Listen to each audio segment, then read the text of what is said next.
वर्षर शेष मन की बात कार्यक्रम में प्रधानमंत्री मोदी आज 11 रेडियो कार्यक्रम मन की बात रे देश को करेंगे संबोधित। गत एक मास धरी दिल्ली सीमार कृषकों आंदोलन उपर प्रधानमंत्री मोदी कृषि आईन तथ्य आनुषंगिक प्रसंग उपर आलोचना करेंगे बोली आशा करा जाउछि।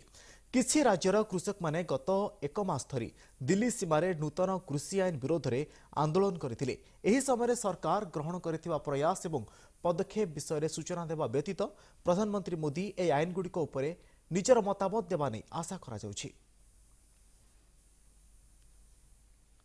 चलित वर्षर शेष मन की बात कार्यक्रम में प्रधानमंत्री मोदी देशवासी को कौन संबोधित करुछंती आसंतु नजर पकाइबा।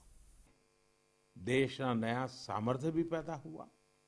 अगर शब्दों में कहना है तो इस सामर्थ्य का नाम है आत्मनिर्भरता। साथियों, दिल्ली में रहने वाले अभिनव बैनर्जी ने अपना जो अनुभव मुझे लिखकर भेजा है वो भी बहुत दिलचस्प है।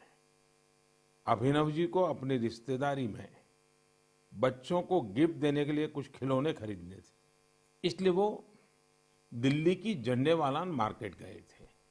आप में से बहुत लोग जानते ही होंगे, ये मार्केट दिल्ली में साइकिल और खिलौनों के लिए जाना जाता है।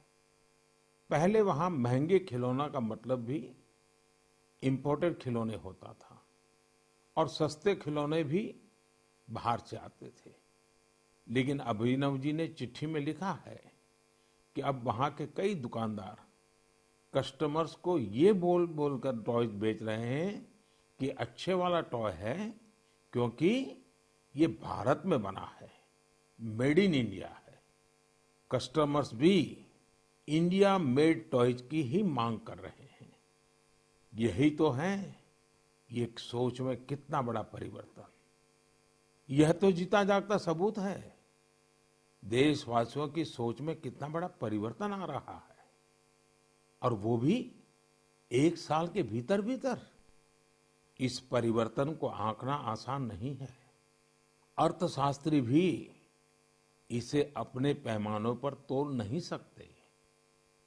साथियों, मुझे विशाखापट्टनम से वेंकट मुरली प्रसाद जी ने जो लिखा है उसमें भी एक अलग ही तरह का आइडिया है।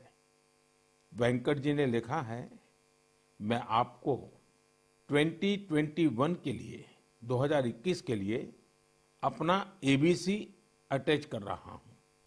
मुझे कुछ समझ में नहीं आया कि आखिर एबीसी से उनका क्या मतलब है। तब मैंने देखा कि वेंकट जी ने चिट्ठी के साथ एक चार्ट भी अटैच कर रखा है। मैंने वो चार्ट देखा और फिर समझा कि एबीसी का उनका मतलब है आत्मनिर्भर भारत चार्ट, एबीसी। यह बहुत ही दिलचस्प है। वेंकट जी ने उन सभी चीजों की पूरी लिस्ट बनाई है जिन्हें वो प्रतिदिन इस्तेमाल करते हैं। इसमें electronics, stationery, self care items, उसके अलावा और भी बहुत कुछ शामिल है।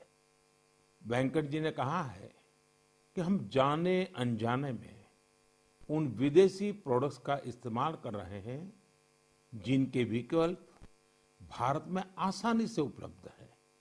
अब उन्होंने कसम खाई है कि मैं उसी प्रोडक्ट का इस्तेमाल करूंगा जिनमें हमारे देशवासियों की मेहनत और पसीना लगा हो।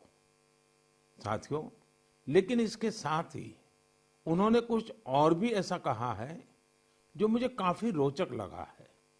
उन्होंने लिखा है कि हम आत्मनिर्भर भारत का समर्थन कर रहे हैं, लेकिन हमारे मैन्युफैक्चरर्स, उनके लिए भी साफ संदेश होना चाहिए कि वे प्रोडक्ट्स की क्वालिटी से कोई समझौता ना करें। बात तो सही है। जीरो इफेक्ट, जीरो डिफेक्ट की सोच के साथ काम करने का यह उचित समय है। मैं देश के मैन्युफैक्चरर्स और इंडस्ट्री लीडर्स से आग्रह करता हूं, देश के लोगों ने मजबूत कदम उठाया है, मजबूत कदम आगे बढ़ाया है। वोकल फॉर लोकल ये आज घर घर में गूंज रहा है। ऐसे में अब यह सुनिश्चित करने का समय है कि हमारे प्रोडक्ट्स विश्व स्तरीय हो। जो भी ग्लोबल बेस्ट हैं वो हम भारत में बनाकर दिखाएं। इसके लिए हमारे उद्यमी साथियों को आगे आना है, स्टार्टअप्स को भी आगे आना है। एक बार फिर मैं वेंकट जी को उनके बेहतरीन प्रयास के लिए बधाई देता हूं। साथियों, हमें इस भावना को बनाए रखना है, बचाए रखना है और बढ़ाते ही रहना है। मैंने पहले भी कहा है और फिर मैं देशवासियों से आग्रह करूंगा, आप भी एक सूची बनाएं। दिन भर हम जो चीजें काम में लेते हैं उन सभी चीजों की विवेचना करें और ये देखें कि अनजाने में कौन सी विदेश में बनी चीजों ने हमारे जीवन में प्रवेश कर लिया है, एक प्रकार से हमें बंदी बना दिया है। इनके भारत में बने विकल्पों का पता करें और ये भी तय करें कि आगे से भारत में बने, भारत के लोगों के मेहनत से पसीने से बने उत्पादों का हम इस्तेमाल करें। आप हर साल न्यू ईयर रिजोल्यूशन लेते हैं। इस बार एक रिजोल्यूशन अपने देश के लिए भी जरूर लेना है। मेरे प्यारे देशवासियों, हमारे देश में आतताइयों से, अत्याचारियों से, देश की हजारों साल पुरानी संस्कृति, सभ्यता, हमारे रीति रिवाज को बचाने के लिए कितने बड़े बलिदान दिए गए हैं। आज उन्हें याद करने का भी दिन है। आज के ही दिन गुरु गोविंद सिंह जी के पुत्रों साहिबजादे जोरावर सिंह और फतेह सिंह को दीवार में जिंदा चुनवा दिया गया था। अत्याचारी चाहते थे कि साहिबजादे अपनी आस्था छोड़ दे, महान गुरु परंपरा की सीख छोड़ दे, लेकिन हमारे साहिबजादों ने इतनी कम उम्र में भी गजब का साहस दिखाया, इच्छा शक्ति दिखाई। दीवार में चुने जाते समय पत्थर लगते रहे, दीवार ऊंची होती रही, मौत सामने मंडरा रही थी, लेकिन फिर भी वो टस से मस नहीं हुए। आज ही के दिन गुरु गोविंद सिंह जी की माता जी, माता गुजरी ने भी शहादत दी थी। करीब एक सप्ताह पहले श्री गुरु तेग बहादुर जी की भी शहादत का दिन था। मुझे यहाँ दिल्ली के गुरुद्वारा रकाबगंज जाकर गुरु तेग बहादुर जी को श्रद्धा सुमन अर्पित करने का, मत्था टेकने का अवसर मिला। इसी महीने श्री गुरु गोविंद सिंह जी से प्रेरित अनेक लोग जमीन पर सोते हैं। लोग श्री गुरु गोविंद सिंह जी के परिवार के लोगों के द्वारा दी गई शहादत को बड़ी भावपूर्ण अवस्था में याद करते हैं। इस शहादत ने संपूर्ण मानवता को, देश को नई सीख दी। इस शहादत ने हमारी सभ्यता को सुरक्षित रखने का महान कार्य किया। हम सब इस शहादत के कर्जदार हैं। एक बार फिर मैं श्री गुरु तेग बहादुर जी, माता गुजरी जी, गुरु गोविंद सिंह जी और चारों साहिबजादों की शहादत को नमन करता हूं। ऐसे ही अनेकों शहादतों ने भारत के आज के स्वरूप को बचाए रखा है, बनाए रखा है। मेरे प्यारे देशवासियों, अब मैं एक ऐसी बात बताने जा रहा हूं जिससे आपको आनंद भी आएगा और गर्व भी होगा।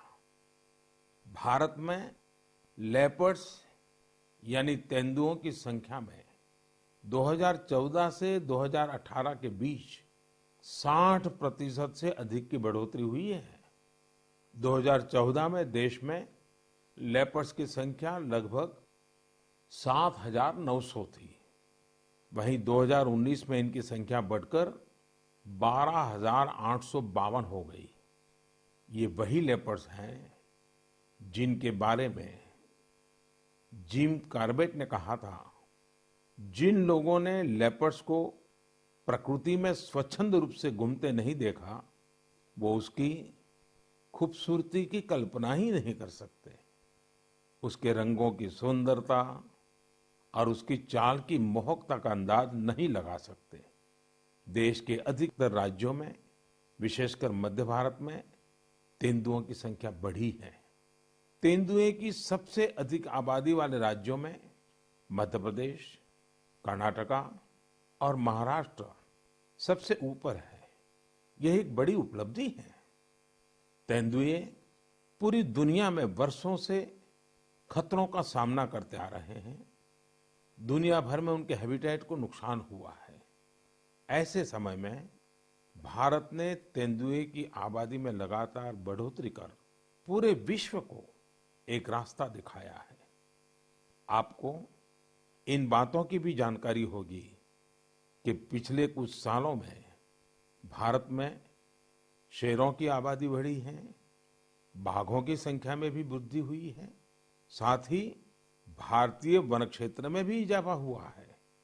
इसकी वजह यह है कि सरकार ही नहीं बल्कि बहुत से लोग, सिविल सोसाइटी, कई संस्थाएं भी हमारे पेड़ पौधों और वन्य जीवों के संरक्षण में जुटी हुई हैं। वे सब बधाई के पात्र हैं। साथियों, मैंने तमिलनाडु के कोयम्बटूर में एक हृदयस्पर्शी प्रयास के बारे में पढ़ा। आपने भी सोशल मीडिया पर इसके विजुअल्स देखे होंगे। हम सब ने इंसानों वाली व्हीलचेयर देखी है, लेकिन कोयम्बटूर की एक बेटी गायत्री ने अपने पिताजी के साथ एक पीड़ित डॉग के लिए व्हीलचेयर बना दी। यह संवेदनशीलता प्रेरणा देने वाली है और यह तभी हो सकता है जब व्यक्ति हर जीव के प्रति दया और करुणा से भरा हुआ हो। दिल्ली एनसीआर और देश के दूसरों शहरों में ठिठुरती ठंड के बीच बेघर पशुओं की देखभाल के लिए कई लोग बहुत कुछ कर रहे हैं। वे उन पशुओं के खाने पीने और उनके लिए स्वेटर और बिस्तर तक का इंतजाम करते हैं। कुछ लोग तो ऐसे हैं जो रोजाना सैकड़ों की संख्या में ऐसे पशुओं के लिए भोजन का इंतजाम करते हैं। ऐसे प्रयास की सराहना होनी चाहिए।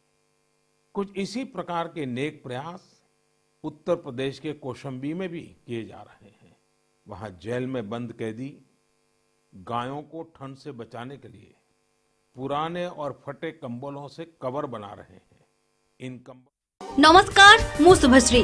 सबु गुरुत्वपूर्ण खबर उपरे रहइबो आम नजर। डाउनलोड करंतु MBC TV app. Social media रे आम सह जोड़ी होई रहइबा पई आम पेज को लाइक, शेयर और सब्सक्राइब करंतु।